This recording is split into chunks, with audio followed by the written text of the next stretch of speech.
Hands up.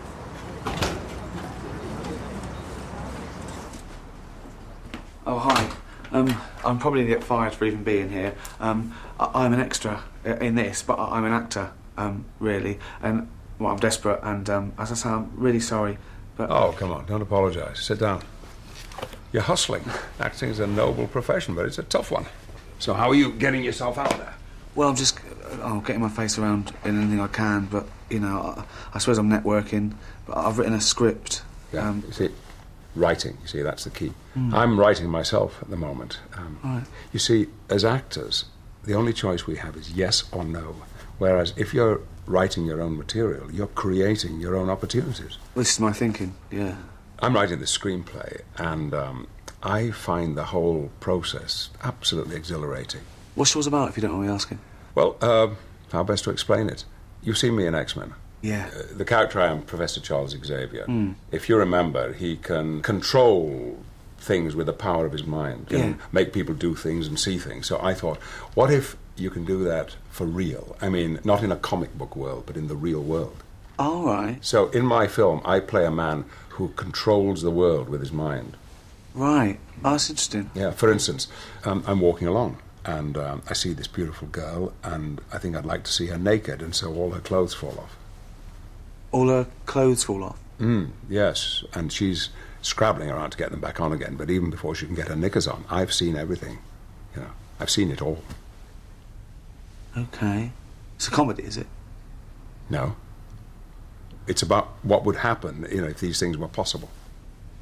What's the story, though? What's the...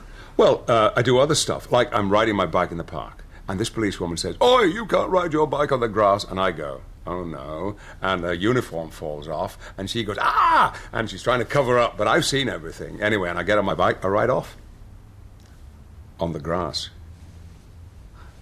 So, it's mainly you sort of go around seeing ladies' tits? Mainly.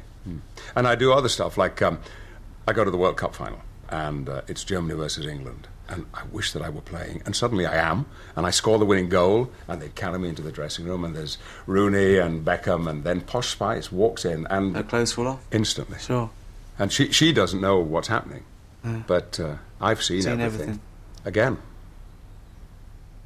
Good. Is there a narrative at all? Is there like a story in the film, or is it just... Well, I'm a sort of James Bond figure. Right. And I have to go to Iraq to rescue these hostages.